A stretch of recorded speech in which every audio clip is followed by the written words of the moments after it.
شام کے 5 بجے ہیں۔ السلام علیکم، یہ ریڈیو پاکستان ہے۔ عشرت ثاقب سے خبریں سنیے۔ وزیر اعظم نے تمام فریقوں پر زور دیا ہے کہ وہ ملک میں سیلاب سے متاثرہ علاقوں میں جاری امداد اور بحالی کی کوششوں میں سرگرمی سے حصہ لیں۔ وفاقی کابینہ نے آج وزیر اعظم کی زیر صدارت اسلام آباد میں اپنے اجلاس میں 10 مختلف ادویات کی پرچون قیمتوں میں اضافے کو مسترد کر دیا۔ پاکستان نے متاثرین سیلاب کے لیے نیپال سے انسانی امداد کی پہلی پرواز کا خیر مقدم کرتے ہوئے شکریہ ادا کیا ہے۔ بھارت کے شہر سکندرآباد میں آتش زدگی کے ایک واقعے میں 8 افراد ہلاک ہو گئے ہیں۔ خبروں کی تفصیل۔ وزیر اعظم شہباز شریف نے تمام فریقوں پر زور دیا ہے کہ وہ ملک میں سیلاب سے متاثرہ علاقوں میں جاری امداد اور بحالی کی کوششوں میں سرگرمی سے حصہ لیں۔ آج اسلام آباد میں وفاقی کابینہ کے اجلاس سے خطاب کرتے ہوئے انہوں نے سیلاب کی تباہی کے دوران بہترین خدمات پیش کرنے والوں کو خراج تحسین پیش کیا۔ شہباز شریف نے کہا کہ یہ مشکل گھڑی ہم سے اتحاد کا تقاضا کرتی ہے۔ انہوں نے کہا اس تباہی کے متاثرین اسے ہمیشہ یاد رکھیں گے جو اس مشکل گھڑی میں ان کی مدد کرے گا۔ اقوام متحدہ کے سیکرٹری جنرل انتونیو گوتریس کے سیلاب سے متاثرہ علاقوں کے دورے کی تعریف کرتے ہوئے وزیر اعظم نے کہا کہ سیکرٹری جنرل نے سیلاب زدگان کی مدد کے لیے عملی اقدامات پر زور دیا۔ انہوں نے کہا کہ اقوام متحدہ کے سربراہ نے تسلیم کیا کہ پاکستان موسمیاتی تبدیلی سے پیدا ہونے والی تباہی کا شکار ہوا ہے، حالانکہ موسمیاتی تبدیلی میں پاکستان کا کردار نہ ہونے کے برابر ہے۔ وفاقی کابینہ نے 10 مختلف ادویات کی قیمتوں میں اضافے کی سمری مسترد کر دی ہے۔ کابینہ کا اجلاس آج اسلام آباد میں ہوا۔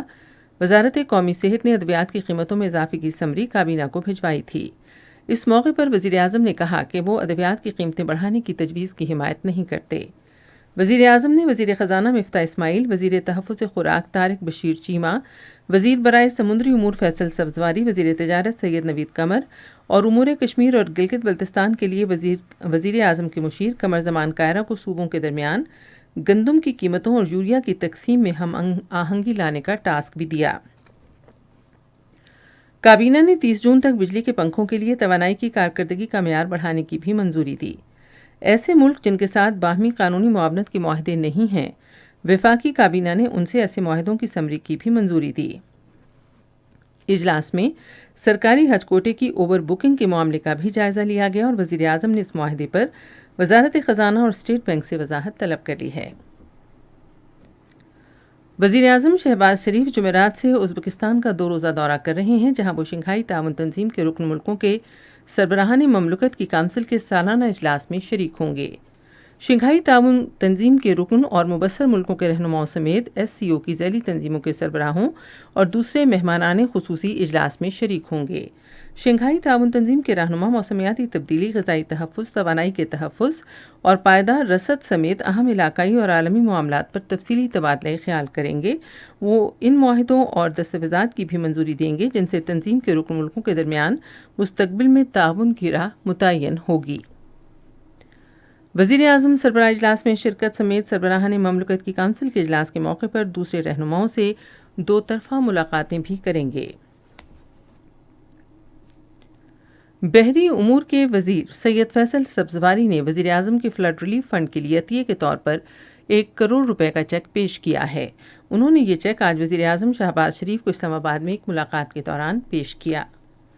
نیپال سے امدادی سامان کی کھیپ لے کر پہلی پرواز آج جناح انٹرنیشنل ایئرپورٹ کراچی پہنچی۔